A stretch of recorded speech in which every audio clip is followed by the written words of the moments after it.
y me llamó mucho la atención algo que decía el hermano que estaba compartiendo esas conferencias, que es un pastor que fue traído del sureste y a cuya iglesia asiste, no sé, 800, 900 personas dominicalmente.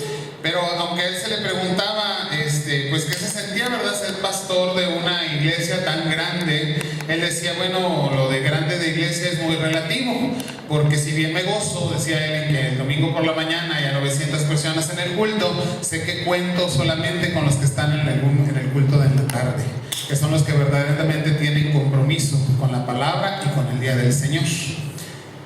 Lo comparto con ustedes, nada más. Gracias por estar en esta tarde, hermanos, en la presencia del Señor. Vamos a ponernos en las manos del Señor para buscar su dirección en la predicación de esta tarde. Señor, agradecemos, Padre, que nos permites estar aquí en tu casa y gozarnos, Señor, en tu presencia. Gracias, Padre, por este tiempo de alabanza, de gloria a tu nombre, Señor, que edifica nuestro espíritu. Y ahora, acercarnos a tu palabra, Señor, buscamos la dirección de tu Santo Espíritu, Señor, sin el cual no podemos entender ni aplicar tu palabra como palabra viva a nuestros corazones. Pedimos, pues, Señor, esa guía. Buscamos tu presencia, tu dirección, Señor, y el entendimiento de tu Espíritu, para que esta palabra viva y eficaz vaya directa a nuestros corazones. En Cristo Jesús buscamos tu dirección. Amén. Decía por la mañana al terminar el culto que hoy por la tarde seguimos hablando del tema que nos ocupa el día de hoy, porque ahí en Romanos 12, versículo 5, dice el apóstol, y nosotros siendo muchos, y decía yo, bueno, ¿cuántos necesitamos ser para considerar que somos muchos? Y bueno, este es un elemento muy subjetivo, realmente valorar cuando seamos muchos, pues es siempre el anhelo de ser más, ¿verdad? Yo espero que el día que nos congreguemos 150 anhelemos ser muchos cuando lleguemos, no sé, a 300, y el día que seamos 300 anhelemos ser muchos, buscando que seamos 600, 700 y así, siempre anhelemos para ser muchos, ser más, el doble siempre de los que nos estamos reuniendo, porque de esa manera siempre vamos a tener el anhelo de estarnos multiplicando. Como decía mi hermano de en la mañana, ya cuando menos que nos sumemos, ¿verdad? Y así no nos multiplicamos, cuando menos aprendamos a sumar. Pero nuestro anhelo debe ser la multiplicación. Y que cuando nos acerquemos a esta palabra y leamos ahí en Romanos 12:5, así nosotros siendo muchos, nos sintamos bien y volteemos a ver el templo y digamos, pues verdaderamente somos muchos, y todos los que estamos aquí somos, como dice, termina ese versículo, un cuerpo en Cristo y miembros todos los unos de los otros. Para ello tenemos que ocuparnos en una pregunta, bueno, ¿qué nos hace falta para llegar a ser muchos? ¿Qué nos hace falta como lo hizo en la iglesia primitiva, o como lo hubo en la iglesia primitiva más bien, para que se pudiera considerar que eran muchos? Y que a la respuesta en una sola predicación se añadían 5,000 personas a la iglesia. Y que las iglesias nacían y fructificaban y se multiplicaban a unos cuantos años de haber sido plantadas. Y hoy que vemos iglesias casi centenarias a nuestro alrededor, que estamos por cumplir en unos meses 160 años de la presencia presbiteriana en el país, pues realmente para el número de pobladores que tiene la República Mexicana hoy, hablar de 2 millones de presbiterianos, aunque el número 2 millones suena a muchos, pues realmente no somos tantos, porque no llegamos ni a un 1% de la población de nuestro país. Entonces eso quiere decir que somos ciertamente pocos. Y cuando vamos a las iglesias locales y nos acercamos a las iglesias del norte de nuestro país, pues nos damos cuenta que somos no pocos, sino poquitos. Y cuando vamos a una iglesia donde el domingo en la tarde estamos 25, 30 personas, pues somos poquititos. Pero el apóstol no dijo así que nosotros siendo poquititos, sino dijo así nosotros siendo muchos. ¿Qué nos hace falta, hermanos, para que podamos decir somos muchos? Y decía, esto es cuestión de conciencia. Y hace rato veía por internet, aunque ustedes no lo crean, el estudio que los jóvenes estaban recibiendo. Y me llamaban la atención algunas cosas que estaba diciendo el hermano que compartía, ¿sí? Para dejar en incógnita quién fue. Me gustó mucho una ilustración, aunque ya me aclaró que es del libro, no de él. Pero este hermano decía, la conciencia es la señal de alto en el crucero de nuestra vida. ¿Dijo eso o no dijo eso? Sí, ¿verdad? Yo lo estaba viendo. Y los estaba viendo que entraban y salían y se cruzaban por aquí en medio y entraban por aquella puerta. También eso estaba viendo. Pero me llamaba mucho la atención algunos de los puntos que tocaron en el tema. La conciencia es la señal de alto en el crucero de nuestra vida. Entonces, ¿qué es la conciencia en cada uno de nosotros? Bueno, si vamos a la palabra y analizamos un poco cuando se habla de la conciencia, nos vamos a dar cuenta que la conciencia es una facultad que los seres humanos tenemos, y todos los seres humanos fuimos dotados de conciencia, todos, aún los que están caídos. Ciertamente la conciencia ha sido afectada por el pecado, pero fuimos dotados de conciencia, y es lo que nos permite, como seres humanos, ¿sí?, sin el actuar del Espíritu Santo. El Espíritu Santo viene después a nuestra vida, pero la conciencia está en todo ser humano y nos permite discernir, es decir, poder diferenciar del bien del mal, y nos impulsa a escoger entre los dos. La diferencia entre una conciencia gobernada por el Espíritu Santo y una conciencia donde el Espíritu Santo no está presente, bueno, para que el Espíritu Santo esté presente, tiene que haber esa conversión, ese nuevo nacimiento, Jesucristo en nuestra vida. La diferencia va a ser precisamente que la conciencia no gobernada por el Espíritu Santo nos va a llevar a discernir, sí, vamos a saber qué está bien y qué está mal, pero vamos a ser impulsados, a escoger el mal. Sí, sabemos que está mal, de veras que sí. Y los que están haciendo lo malo saben que está mal, pero su conciencia, no gobernada por el Espíritu de Dios, no dirigida por la presencia de Cristo en su vida, los lleva a escoger continuamente el mal. Una conciencia gobernada por la presencia del Señor, por su Espíritu Santo, lleva a escoger el bien. Y cuando no escogemos el bien, y también lo tocaba el hermano en su tema, pues entonces decimos, me remuerde la conciencia, siento incomodidad, hay algo que me dice que lo que estoy haciendo está mal y está mal. Así como el Señor dijo de lo bueno en gran manera, bueno, nosotros llegamos a sentir que está mal y está mal en gran manera. ¿Por qué? Es nuestra conciencia, pero que está siendo dirigida por el Espíritu Santo para que la conciencia nos hable, nos diga y nos grite: lo que estás viviendo, lo que estás haciendo está mal. La conciencia, hermanos, va a ser un aspecto de nuestra vida, de estos que están puestos en nosotros porque somos hechos a imagen de Dios. La imagen de Dios en nosotros genera una conciencia y nos da una prueba de que sí somos responsables delante del tribunal de nuestro Creador.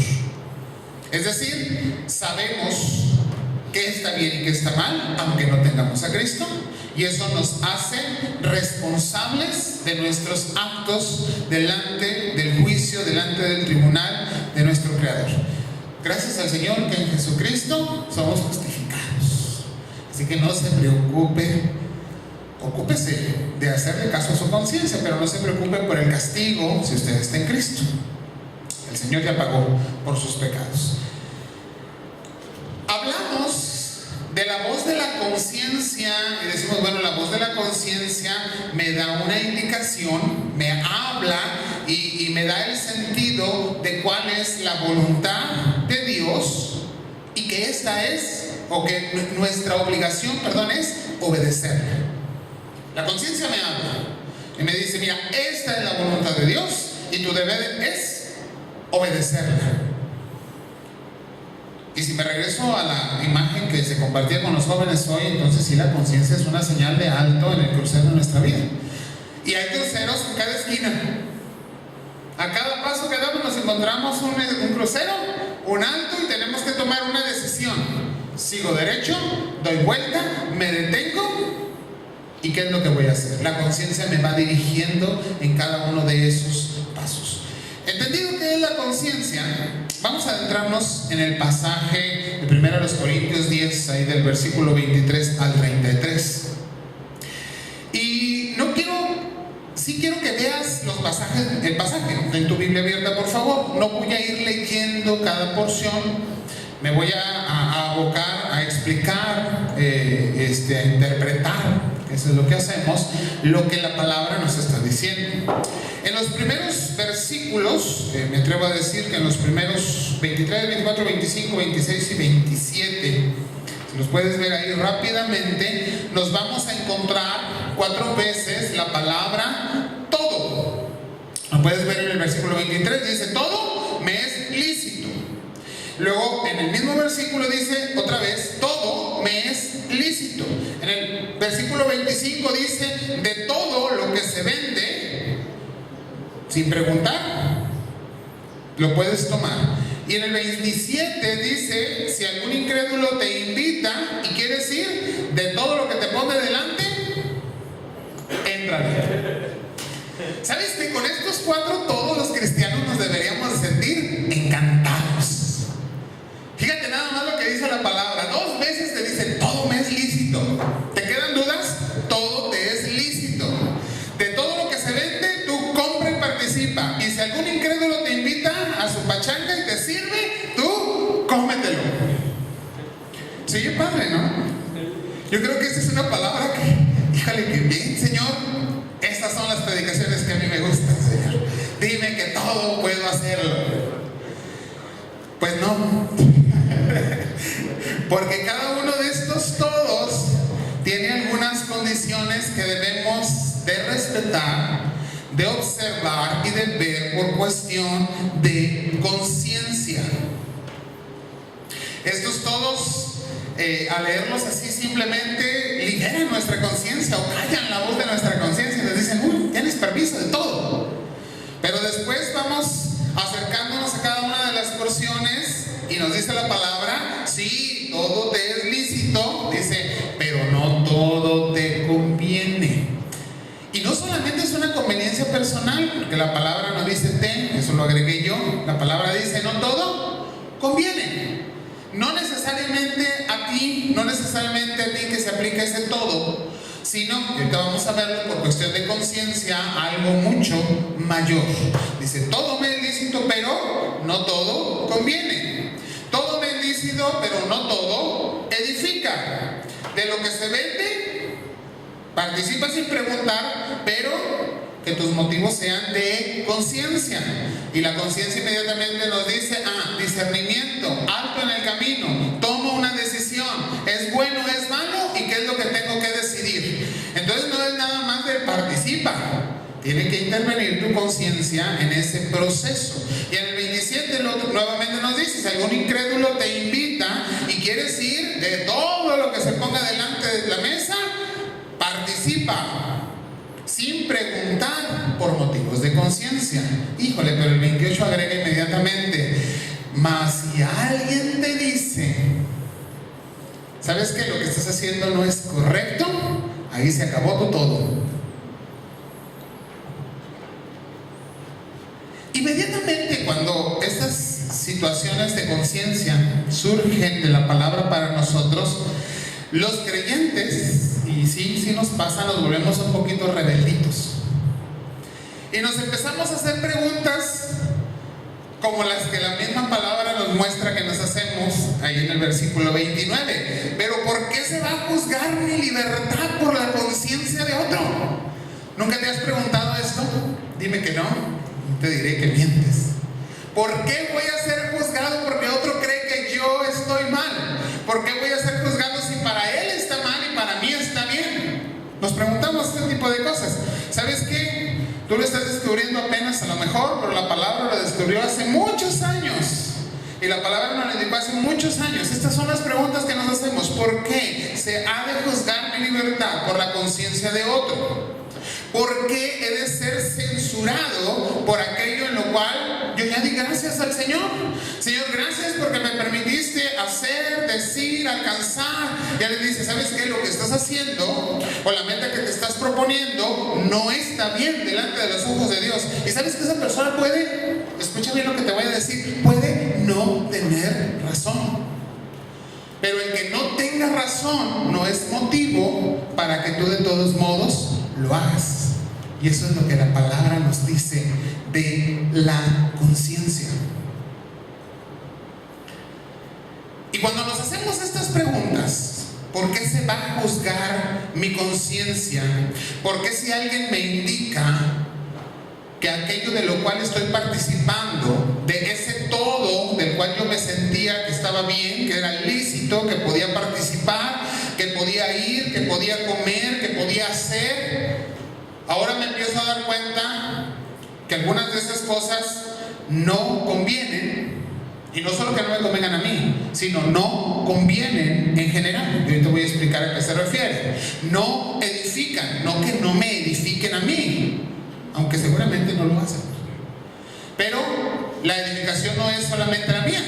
Tengo que tener una conciencia mucho más amplia, ¿sí? ¿Por qué? Porque alguien o porque a alguien en su conciencia lo que yo estoy haciendo le perjudica. Caray, entonces no solamente me debo de preocupar porque lo que la conciencia me indica a mí. Exactamente. Tenemos que preocuparnos por la conciencia del otro.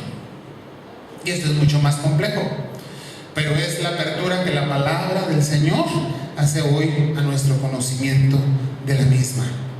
Tenemos que preocuparnos por la conciencia del otro. ¿Por qué? ¿Por qué me voy a preocupar por la conciencia del otro? ¿Por qué yo voy a ser juzgado por la conciencia del otro? ¿Por qué yo me voy a detener por la conciencia del otro? Si lo que estoy haciendo y viviendo y pensando y tratando de alcanzar, yo creo que está bien para mí. Hay tres puntos aquí en la palabra que te van a decir el por qué tu conciencia puede ser juzgada por la conciencia general, por la conciencia de otro. Y porque a través de esa conciencia nuestro testimonio va a apoyar que seamos muchos, que es el tema que nos interesa en esta tarde. ¿Cuáles son esos por qué del juicio a mi conciencia? Número 1, y vean el versículo 31 conmigo. La palabra nos dice: sí, pues, coméis o bebéis o hacéis otra cosa. ¿Qué dice? ¿Otra vez qué dice? Haciendo todo para la gloria de Dios. Todo debe ser hecho para la gloria de Dios. Si lo que tú haces es tropiezo para otro, por más que tú lo quieras hacer para la gloria de Dios, eso no glorifica al Señor. Si lo que yo hago, lo que yo digo, lo que yo pienso, a los lugares que asisto, la diversión que tengo, le es tropiezo a mi hermano, porque no conviene, porque no lo edifica, te digo una cosa, no glorifica a Dios. Y entonces mi freno no es necesariamente mi propia conciencia, también la conciencia de mi hermano, que en algunas porciones de la palabra se dice mi hermano que es más débil que yo, debe ser mi conciencia también. Y la conciencia de aquel que es incrédulo debe también ser mi conciencia. Cuando yo lo que hago, lo hago para glorificar a Dios, aún la conciencia del no creyente es edificada, es fortalecida. Y al final de este pasaje, en el versículo 33, agrega una frase ahí que es lo que estamos buscando. Dice, no procurando mi propio beneficio, sino el de ¿cuántos? De muchos, que es lo que pensamos, ¿verdad? Que es lo que queremos, muchos. Para poder decir así nosotros siendo muchos. ¿Cómo logramos esto? Bueno, pues queremos que sean salvos. Y ahí dice, ¿para qué? Esos muchos, para que sean salvos. Para que sean salvos, mi conciencia y la conciencia de ellos necesitan estar afines en un solo testimonio que le dé la gloria a Dios para que ellos crean. ¿Por qué hay tantos incrédulos a nuestro alrededor? Porque como pueblo de Dios no hemos compaginado nuestra conciencia con la de ellos, porque vivimos vidas sin un testimonio consciente de que nuestra vida debe edificar al otro, dándole la gloria a nuestro Dios. Entonces, que se te quede bien grabado este número 1. ¿Por qué puede ser juzgada mi conciencia? Porque lo que hago, todo lo que hago, y incluimos lo que digo, lo que pienso, lo que anhelo, lo que he alcanzado, debe ser ¿para qué? Para la gloria de Dios. Y Dios es glorificado cuando a través de lo que hago, otro es edificado. Número 2, versículo 32, y lo dice seáis tropiezo. Esos no al principio de una frase a muchos creyentes no nos gustan. Nos suenan a los 10 mandamientos. No cometerás adulterio, no hurtarás, no dirás falso testimonio, no, etcétera, ¿verdad? Así empiezan los 10 mandamientos. Todos empiezan con un no. Y no nos gusta el evangelio de los no. Nos gusta que el Señor nos diga: sí, eres libre, sí, gózate. No, pues no, las cosas no son así. El Señor da indicaciones directas y firmes de aquello en lo cual no quiere que sus hijos vivan. Y dice: no seáis tropiezo, ni a judíos, ni a gentiles, ni a la iglesia de Dios. Y cuando usa estas 3 expresiones, judíos, gentiles e iglesia, ya no dejó fuera a nadie. Porque el que no era judío era gentil, o sea, simplemente no era judío. Y si por si alguien quedaba fuera de estos dos, dice: bueno, además, preocúpate también por la iglesia. Entonces, no podemos ser tropiezo, y este es un mandamiento, un no. No seáis tropiezo. No seáis tropiezo. No creo que conozcas a algún judío, y si lo conoces, bueno, la palabra dice que no le seas tropiezo. Pero después nos vamos al ¿cómo se llama? Al mundo, al universo de los gentiles. ¿Y cuántos cabrán en ese universo? El universo de los gentiles. Pues son todos los que no son judíos.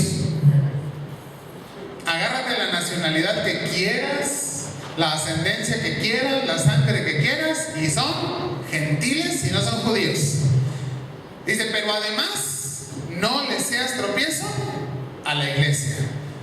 Date una vueltecita y mira a los que están aquí sentados contigo, y recuerda a todos los que estaban aquí en la mañana. Súmale los que están en las distintas iglesias presbiterianas en todo el país, y luego los bautistas, los metodistas, los pentecostales, aún los neocarismáticos, esos de los que se hablaba un poco mal en la mañana en la escuela dominical, también son nuestros hermanos, aunque no nos gusten algunas de sus prácticas. Y tenemos que preocuparnos por no serle tropiezo a ninguno de ellos. Y este va a ser un segundo freno para nuestra conciencia. Lo que estoy haciendo, lo que estoy diciendo, lo que estoy pensando, lo que quiero realizar, le es tropiezo a un judío, a un gentil o a alguien en la iglesia, entonces no lo hago. Y es un no muy rotundo y definitivo. ¿Por qué? Y otra vez me voy a la última parte: para que puedan ser salvos. ¿Por qué? El que seamos muchos es una cuestión de conciencia. Mientras no tengamos conciencia de que nuestro testimonio importa, no vamos a ser muchos. En tercer lugar, ¿por qué se juzga mi conciencia? Y bueno, ahí en el versículo 33 ya lo leí. Dice: no procurando mi propio beneficio, sino el de muchos. Basado en esta porción, en este versículo, se ha elaborado o estructurado toda una teología que originalmente se ligó mucho a las doctrinas católico-romanas, pero hoy dentro de la iglesia evangélica a nivel América Latina está muy floreciente, que es la doctrina del bien común. No me voy a preocupar por lo que es bien para mí, sino por lo que es bien para la comunidad en medio de la cual yo vivo. Podríamos decir que eso dice la palabra, ¿verdad? No procurando mi propio bien o mi propio beneficio, sino el de ¿quién? El de muchos. A lo mejor lo que estás pensando hacer o lo que estás viviendo hace bien para ti. Yo te invitaría a que lo pienses 2 veces y lo platiques con el Señor. Pero puedes decir: es para mi bien, yo me divierto, yo me gozo, es la manera en que me relajo, es la manera en que saco el estrés en el cual vivo. A ver, ok, ¿es bien para ti? Pregunta de la palabra: ¿es bien para muchos? No porque muchos lo hagan, no se trata de compararse con los muchos sin Cristo, además, sino lo que yo estoy haciendo, vamos a voltearlo al otro lado, le hace bien a muchos. Y si es así, adelante. ¿Sabes por qué? Porque si tú estás siendo bendición para muchos, esos muchos, y vamos otra vez a la última frase del pasaje, van a ser salvos. Estoy siendo bendición a muchos. Y si solamente estoy siendo bendición para mí. Necesito hacer un alto en ese crucero y ver en mi conciencia ese alto, y ver en la conciencia de los muchos también si lo que estoy viviendo ayuda o coadyuva, que al final nosotros nos salvamos. Sin embargo, nuestro testimonio importa en el proceso de salvación de las personas a su salvación. Porque la finalidad, hermanos, es que lleguemos a ser muchos. Y quizás nunca habías pensado la evangelización como un acto de conciencia. Lo pensamos como un acto de trabajo. Tengo que salir, tengo que compartir de lo que el Señor ha hecho en mi vida, lo tengo que platicar, de la palabra que yo he recibido la tengo que dar, me tengo que parar en las esquinas, tengo que llevar literatura. ¿Sabes qué? Sí, todo eso es parte del proceso y todo eso ayuda en el proceso. Pero mientras no haya una conciencia, lo vuelvo a repetir, conectada con la conciencia de todas esas personas que ven nuestra vida, que platican con nosotros, que ven lo que hacemos, que se dan cuenta de lo que pensamos, que escuchan cómo hablamos, que ven nuestro testimonio de cómo mi vida le da la gloria a Dios y si estoy siendo bendición para ellos, entonces no habrá multiplicación. Nuestra conciencia tiene que estar conectada con la conciencia del colectivo, pero principalmente conectada con el Espíritu de Dios. No podemos tomar determinaciones aún en nuestra conciencia sin estar conectados con el Espíritu de nuestro Dios. ¿Sabes por qué? Porque tu conciencia, por cuanto sigues teniendo una naturaleza humana limpia, renovada, pero aún el pecado está en ti, sigue siendo una conciencia afectada por el pecado. Solamente la presencia del Espíritu Santo hace que nuestra conciencia dirija correctamente nuestros caminos y nos indique si seguimos derecho, si damos vuelta o si nos regresamos. Solamente el Espíritu Santo puede guiar nuestra conciencia. Así que olvídate de la conciencia mía, es que para mí está bien. Pues tengo que preguntar, bueno, Señor, ¿y para ti cómo está? Y lo que estoy haciendo no entorpece el camino de ningún otro, lo que estoy haciendo te glorifica, lo que estoy haciendo no es tropiezo para las personas, lo que estoy haciendo es bendición porque es un beneficio para muchos, ayuda a que sean salvos. Adelante. Sintoniza tu conciencia con el Señor y Él va a guiar los pasos de tu vida, porque ciertamente nuestro testimonio bajo la conciencia dirigida por el Espíritu de Dios va a producir que muchos sean salvos. Y entonces podremos decir así nosotros, siendo muchos, como dice, somos un solo cuerpo en Cristo. Oremos. Gracias, Padre. Ciertamente una palabra que es dura a nuestro pensamiento, pues nos creemos libres, Señor, y ciertamente tu palabra nos dice que tu verdad nos ha hecho libres, pero tu verdad también, Señor, nos guía, y la presencia de Jesucristo y de tu Espíritu Santo en nuestras vidas deben ser el motor que mueve nuestras vidas, pero también que la detienen en momentos cruciales, que nos hacen retroceder o que nos hacen